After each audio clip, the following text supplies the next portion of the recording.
चलो भाई जल्दी जल्दी सामान रख लो, कहीं कुछ छूट ना जाए। अगर आज ट्रेन छूट गई ना तो फिर मुझसे उम्मीद मत रखना कि मैं अब फिर से गांव जाऊंगा। अच्छा, गांव इनका है और धमकी भी ये ऐसे दे रहे हैं जैसे ये ससुराल जा रहे हो। वैसे छूटे ना छूटे, लेकिन अगर पापा मम्मी आप दोनों यहाँ ऐसे ही कुत्ते बिल्ली की तरह लड़ते रहे ना तो ट्रेन जरूर छूट जाएगी। नेहा बहू खाना रख लिया है ना? हाँ मम्मी जी, सब रेडी है। ठीक है तो फिर निकलते हैं। अब ये लड़की कहाँ रह गई? सोना, ए सोना, अब हम निकल रहे हैं, अब तो जाग जा। क्या लड़की पैदा की है तुमने समता जी। इसके डीएनए अगर आज चेक करवाया जाए तो पक्का कुंभकर्ण के खानदान के निकलेंगे। हाँ, इसमें तो कोई दो राय है ही नहीं, तुम सब भी तो उसी के खानदान के हो। हे भगवान, आप दोनों बस करो ना, थोड़ा शांत हो जाओ। तभी सोना मैडम एकदम दिल वाले दुल्हनिया ले जाएंगी कि काजोल की स्टाइल में उठकर अपने रूम से बाहर आती है। अब आप लोग जल्दी जाओ तो मैं अंदर से कुंडी मार कर फिर से सोने जाऊं। दीदी आप भी चलती है हमारे साथ तो हमको भी अच्छा लगता। कम ऑन भाभी प्लीज, बार बार आप लोग मुझसे ये विलेज जाने की जिद मत कीजिए। बेटा वो हमारा गांव है, गांव, ये विलेज विलेज क्या लगा रखा है तूने? अरे अब 1-2 साल में तेरी भी शादी का नंबर है, तो जैसे हमने शेखर की शादी गांव से की है वैसे ही तेरी शादी भी गांव से करेंगे, ये भी तुझे अच्छे से पता है। प्लीज काम डाउन ना, ये मुंगेरी लाल के सपने आप देखना छोड़ दो। मुंगेरी लाल के सपने? मम्मी नहीं, तुम देख रही हो मेरी प्यारी बहना। चलो भाई, ये कभी खत्म ना होने वाला गृह युद्ध, इसे अब यहीं विराम दे दो और जल्दी से निकलो। बहू नेहा की इतना कहते ही फिर सारे के सारे अपना अपना लगेज उठाकर स्टेशन की तरफ निकल पड़ते हैं। तो ये है राय साहब का परिवार। परिवार के मुखिया महेश जी बिहार के सिवान से कई सालों पहले नौकरी के सिलसिले में दिल्ली आए और फिर यहीं के होकर रह गए। नौकरी के साथ उम्र बढ़ी और फिर यहीं दिल्ली में उनका परिवार बढ़ा। लेकिन महेश जी आज तक अपने गांव को नहीं भुला पाए। उनके रग रग में आज भी बिहार बसा हुआ है। चलो जी, अब मैं हो गई रेडी, मैं आज चलती ऑफिस, बड़ा ही काम पेंडिंग हो गया है और ये लोग अब पूरे 8 दिन में आएंगे। इन दिनों में मैं ऑफिस में ओवर टाइम करके अपना काम निपटा लूंगी। सोना अपने ऑफिस के लिए निकल जाती है और फिर सीधे ऑफिस पहुंचकर अपनी कलीग प्रीति से मिलती है। अरे सोना, आज तो बड़ी लेट हो गई, कहाँ रह गई? मैं तुझे कॉल करने वाली थी। अरे मम्मी पापा भैया भाभी सबके सब गाँव गए हैं, मैं उनको विदा करके फिर से सो गई और फिर उठी तो देखा घड़ी में 9 बज चुके थे। अच्छा, लेकिन अंकल आंटी तो परसों जाने वाले थे, क्या हुआ? अरे हमारे गांव की ट्रेन का भगवान ही मालिक है, पहले लेट थी फिर कैंसिल दिखाने लगा, फिर जब ये लोग घर आए तो पता चला ट्रेन आई थी। अरे यार, गांव तो वो तेरा भी है, अब शादी के बाद तेरा भी गांव आना जाना लगा रहेगा। अब देख, मेरी सगाई के बाद ही मेरे गांव के 4 चक्कर लग चुके हैं। अरे प्रभु बचाए मुझे गांव से, और मैं कोई गांव वाँव में शादी नहीं करने वाली। मैं तो किसी हिल स्टेशन में शादी करूंगी जिससे गांव जाने पर भी गांव वाली फीलिंग ना आए। इसका मतलब तुझे कोई शिमला मसूरी का लड़का ही ढूंढना चाहिए। हाँ, तो शिमला का ही लड़का ढूंढूंगी यार। अभी प्रीति और सोना बात कर ही रहे थे कि तभी उनकी तीसरी फ्रेंड प्रिया भी वहां आ जाती है। क्या हुआ? मैं बड़ी देर से अपनी डेस्क से दिख रही हूँ, तुम लोग क्या खिचड़ी पका रहे हो? देख प्रिया, तू भी बिहार से, मैं भी, और ये सोना भी, और तुझे पता ही है कि हमारे यहाँ शादियां हमारे गांव से हो जाती है और हर तीज त्योहार पर हमको जाना ही पड़ता है। लेकिन मैडम की बात तो सुन जरा। ऐसा क्या कह दिया सना डार्लिंग तुमने? यही कि मेरा ससुराल शिमला मनाली में होगा। ये सुनकर तीनों हंसने लगते हैं। तुझे अगर सच में इतना ही शौक है तो तुझे ये मौका हाथ से नहीं जाने देना चाहिए। मतलब? क्या मतलब? अरे रुको रुको जरा सब्र करो। मैंने ऐसा इसलिए कहा क्योंकि लास्ट वीक ही मेरे डिपार्टमेंट में सुमित नाम का बंदा आया है, वो शिमला का ही है। तू बस उसे पटा ले, हो गया तेरा काम। सच्ची? मुच्ची। चल चल फिर तेरी सेटिंग करवाते हैं। अरे रुको रुको, तुम लोग भी ना सेटिंग वेटिंग रहने दो। अभी मुझे कौन सा एकदम ही शादी करनी है, अभी तो बस चलो उसे मिलकर आते हैं, पहले देख तो ले कैसा है, मेरे टाइप का है भी कि नहीं, या फिर जेठालाल हुआ तो क्या करूंगी मैं उसका।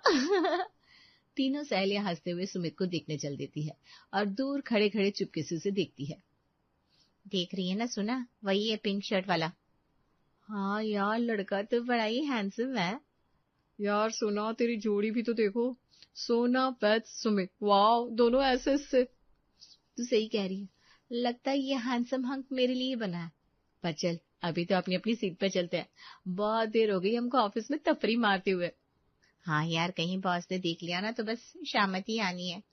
अब सोना के दिमाग में तो वो शिमला वाला ही बस जाता है। वो सोते जागते उसके सपने संजोने लगती है। हाय हाय, देखो तो शिमला कैसा है। यूट्यूब पर तो ढेर सारा कंटेंट पड़ा होगा। अब सोना रानी स्क्रॉल पर स्क्रॉल किए जाती है। वाह यार, क्या ही जन्नत जगह है। काश बस मेरी शादी यहाँ हो जाए। लेकिन रुक जा सोना, अभी से शादी के जंजाल में नहीं फंसना।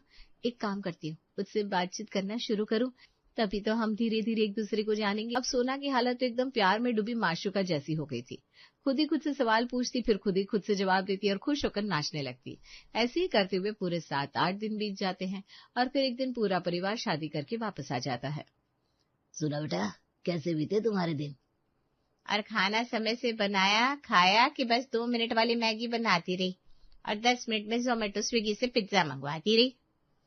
यह हमारे साइड की मम्मी भी यहाँ की गर्मी की तरह एकदम कड़क होती है, जो हर समय भड़कती रहती है। एक पहाड़ों वाली मम्मियों को देखो, उनकी सुरीली आवाज सुनकर ही दिल गार्डन गार्डन हो जाए। सही कहा तूने सोना, तेरी इसी बात से तो मैं पूरी तरह सहमत हूँ। अभी जब गांव की शादी में गया तो वहाँ बहुत अच्छे से फिर एक बार देखा। अपने गांव की मम्मियां बच्चों को ऐसे ठोक पीट कर रखती है जैसे ठठेरा कसे को, जहां से जरा सा भी ऊंचा नीचा हुआ बस वही दबा दो। हाँ बुआ, वहां तो मम्मी ने भी मुझे 2-3 बार धो डाला। ये सुनकर सब लोग बड़े ही जोर जोर से हंसने लगते हैं। अब तो बड़ी हो जा सोना, अब देख तेरे लिए तेरे ताऊ जी, चाचा जी, फूफा जी लोगों ने कितने रिश्ते देख रखे हैं। नहीं नहीं, मैं अभी अपने गांव में शादी नहीं करूंगी। मेरा तो ड्रीम है, मैं तो पहाड़ों में शादी करूंगी। सोचो जरा, गांव के लोग कहेंगे कि आपकी बेटी की शादी तो शिमला में हुई है, शिमला में। आपको कैसा लगेगा? अरे बेटा, तेरी शादी गांव में थोड़ी ना कर रहे। लड़के तो बाहर सारे शहरों में ही जॉब करते हैं, और कुछ लड़के हैं जिनका हमारे सिवान में ही बड़ा अच्छा बिजनेस है, तो फिर बुराई क्या है? नहीं पापा, मैं शिमला के लड़के से ही शादी करूंगी। समता जी बहुत गुस्से में आ जाती है। देख सोना, हमारे बस की तो नहीं है कि हम शिमला का लड़का ढूंढने जाए। मैं ढूंढ दूंगी ना। तभी बीच में सोना की भाभी नेहा भटकती हुई आग में घी डालते हुए कहती है, लगता है दीदी ढूंढेगी नहीं, दीदी ने ढूंढ लिया है लड़का। क्या दीदी, सही कहा ना? हाँ भाभी, आप कभी गलत कहती हैं क्या? आपने बिल्कुल सही कहा। मैंने अपने लिए लड़का ढूंढ दिया है और मैं उसी से शादी करूंगी। इतना कहकर सोना गुस्से में उठकर वहां से अपने रूम में चली जाती है। हे भगवान, ये मैंने क्या किया? अभी तक मैंने उस लड़के से बातचीत भी नहीं की। अगर कहीं उसने शादी के लिए मना कर दिया तो? नहीं, अब तो उसे शादी के लिए मनाना ही पड़ेगा। पर अब मैं क्या करूं? कल ही जाकर प्रिया और प्रीति से ऑफिस में इस बारे में बात करती हूँ। सोना अगले दिन जाकर प्रिया प्रीति को अपनी पूरी दुख भरी कहानी सुनाती है। अरे तू परेशान ना हो, चल मैं तुझे चलकर मिलवाती हूँ। वो मेरे डिपार्टमेंट से है, तो मेरी उससे कई बार बात हो चुकी है। सोना सुमित से मिलने जाती है और 2-4 मुलाकात में ही बातचीत का सिलसिला आगे बढ़ता है। सोना, आज तुम मुझे यहाँ कैफे में क्यों लेकर आई हो? आज मैं आपसे अपने दिल की कुछ बात करना चाहती हूँ सुमित। हाँ हाँ बोलो ना, ऐसी भी आखिर क्या बात है जिसके लिए मुझे ऑफिस से यहाँ खींच कर ले आई तू? सुमित, मैं आपसे शादी करना चाहती हूँ। ये सुनकर सुमित एकदम चौंक जाता है। ये तुम क्या कह रही हो सोना? मैं इतनी जल्दी शादी के लिए तैयार नहीं हूँ। अभी हमें मिले कुछ हफ्ते ही तो हुए हैं, अभी से शादी? अरे अभी शादी के लिए कौन कह रहा है?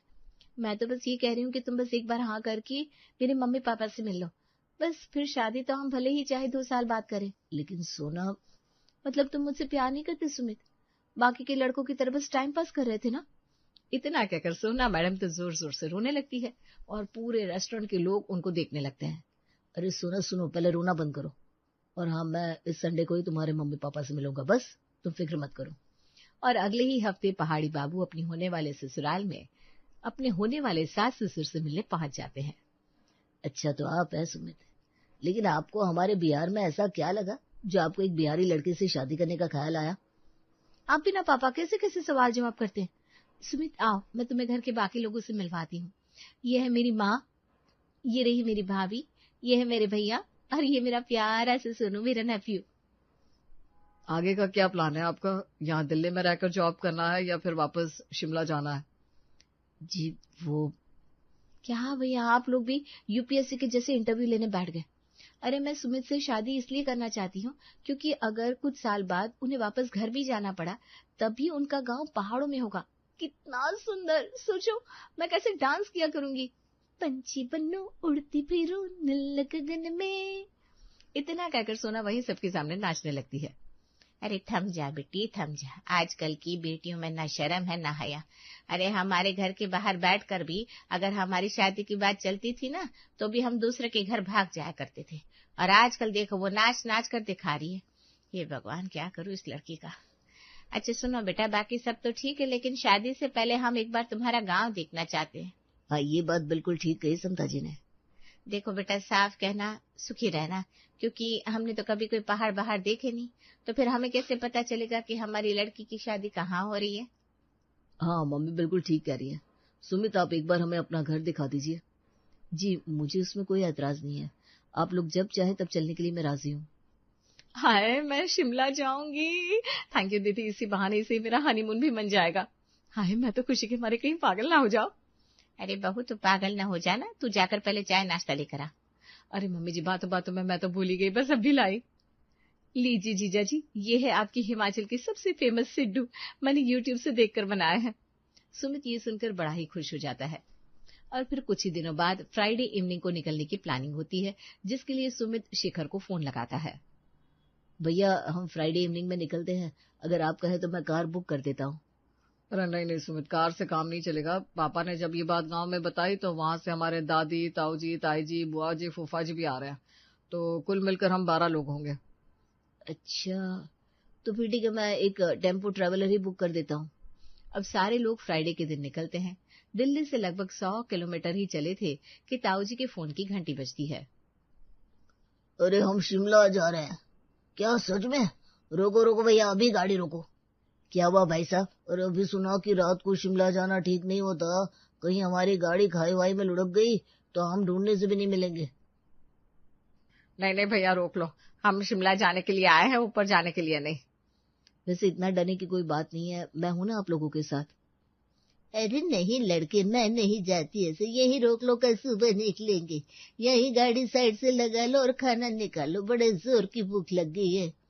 अब सब लोग पूरी रात गाड़ी में ही आराम करते हैं। मुझे मच्छर काट रहे मम्मी, आपने कहा था आज ही हम शिमला पहुंच जाएंगे। फिर नेहा जैसे तैसे करके सोनू को चुप करके सुला देती है। सुबह के 5 बजते ही सब जागते हैं और जाने की तैयारी करने लगते हैं। सुमित, अब कितनी देर और लगेगी हमको शिमला पहुंचने में? बस 2-3 घंटे और। अरे ये कैसा लग रहा है मुझे, मेरा सर क्यों घूम रहा है? हाँ सही कह रही है बहू, मुझे तो उल्टी आ रही है। अरे रोको रोको, मुझे भी उल्टी आ रही है। फिर से गाड़ी रोक दी जाती है, सब गाड़ी से उतर जाते हैं। अरे क्या हुआ तुम सबको एक साथ? दादी, वो ना जब पहाड़ों पर चढ़ते हैं तो जैसे ही घाट आता है कुछ लोगों को चक्कर और उल्टी की तकलीफ होने लगती है। आपको तो कुछ नहीं हो रहा ना सोना? नहीं नहीं, मुझे कुछ नहीं हो रहा, लेकिन मेरा मन बड़ा ही वैसे सा हो रहा है। हे भगवान, मुझे नहीं जाना ये शिमला विमला, मेरे बस की ना है, घर चलो वापस। अरे तुम पागल हो क्या नेहा? अब वापस क्या ही जाएंगे? अरे भाभी, व्यू तो देखो, वाव, अभी पहाड़ के ऊपर चले जाएंगे हम, है ना सुमित? वहां देखो, वहां हम सबसे ऊपर पहुंच जाएंगे अभी। चलो चलो सब लोग जल्दी बैठो, अभी पहुंच जाएंगे, बस थोड़ी देर की तो बात है। सब लोग फिर से चढ़कर जैसे ही बैठते हैं, गाड़ी फिर से 50 किलोमीटर चलती है। वैसे ही बहुत तेज बारिश होने लगती है। अरे अभी रुक जाओ, ऐसे कर ड्राइवर से कहो गाड़ी रोक दे, इतनी तेज बारिश में गाड़ी चलाने की क्या जरूरत है? अरे ये कहाँ फंस गई? भाभी कहाँ बुला लिया आपने मुझे? अरे दीदी, अभी नहीं बुलाते तो आप ही नाक फुलाती। मेरे भैया भाभी ने हमें पूछा नहीं और अब ऐसे बोल रही है। अरे ये मौत के कुएं के लिए तो आप बुलाओगी, मुझे पता है। सोना, तू कैसे जाया करेगी अपने ससुराल? अरे बुआ जी, शिमला है शिमला, यहाँ लोग दूर दूर से घूमने आते हैं, आप ना खामखा परेशान हो रही हैं। अरे बेटा, ये हमारे बस की ना है, हम लोग अपने गांव में ही भले हैं। एक बार ट्रेन में बैठो और पहुंच जाओ। लो जी, हो गई बारिश कम, चलो ड्राइवर जी अब सीधे पहुंचा ही देना। अब सोनू बहुत जोर जोर से रोने लगता है। मुझे पहाड़ वाली मैगी खानी है, मैंने रील में देखा था। हाय मेरे लाडले, तूने मुझे भी याद दिला दिया। इस गपड़तान के चक्कर में मैं तो भूल ही गई। चल चल, हम लोग पहाड़ों वाली मैगी खाते हैं। मैं तो जल्दी से इंस्टा पर एक रील भी बनाकर डाल देती हूँ। भाभी भाभी, क्या सर पकड़ कर बैठी हूँ, जरा रील तो बना दो। अरे दीदी, यहाँ मेरी हालत खराब है, सुबह से एक बूंद पानी नहीं पिया, आपको रील की पड़ी है। लाओ मैं बना देता हूँ। फिर सब लोग मैगी खाकर चलना शुरू करते हैं और कुछ देर चलने के बाद बड़ी जोर से बिजली कड़कती है और एकदम से अंधेरा छा जाता है। ये क्या हुआ भाई? मुझे लगता है शायद कहीं कुछ बड़ा धमाका हुआ है। आप लोग रुकिए, मैं पता करके आता हूँ। सुमित गाड़ी में से उतरकर पता करके आता है तो पता चलता है आगे बहुत बड़ी लैंडस्लाइड हुई है। अब आज की रात हमको यहीं रुकना होगा क्योंकि आगे बहुत बड़ी लैंडस्लाइड हुई है। हे भगवान, कल से हम निकले हुए हैं और आज शाम के 6 बज गए। अब आज भी हमें यहीं गुजारना होगा। ये शिमला की पहाड़ियों में ससुराल आपको ही मुबारक हो दीदी। मुझे तो घर वापस जाना है। तब तो आपको भी बड़ा ही घूमने की पड़ी थी भाभी। अब कुछ खाने की व्यवस्था करो भाभी। आपके नंदोई तो कुछ कहेंगे नहीं, उनका नेचर तो आपको पता है, लेकिन बड़े जोरों की भूख लगी है अब तो। आप तो ऐसे कह रही है कि ये हमारा घर है। अरे भाई, हम खुद भूखे बैठे हैं। सुमित, यहाँ आसपास कुछ खाने को नहीं होगा क्या? यहाँ बड़ा ही मुश्किल है क्योंकि हम बिल्कुल आउट में फंस गए हैं। अब हमें ऐसे ही रात पर यहाँ रुकना होगा। पूरी रात सब सड़क के किनारे टेंट लगाकर बिताते हैं। सुमित, तुम कैसे रहते हो यहाँ? अरे ये सब तो नॉर्मल है सोना, ये सब तो पहाड़ों में रोज की बात है। ये सुनकर सोना बेबी के तो तोते उड़ जाते हैं। सब सुबह होने का इंतजार करने लगते हैं। सुबह होते ही, ड्राइवर साहब, आप वापस दिल्ली के लिए चलो। ये शिमला की पहाड़ियों में ससुराल, हम बाद में फिर कभी आएंगे। अब तक सोना समझ चुकी थी कि स्क्रीन पर खूबसूरत दिखने वाली हर चीज की कुछ जमीनी हकीकत भी होती है।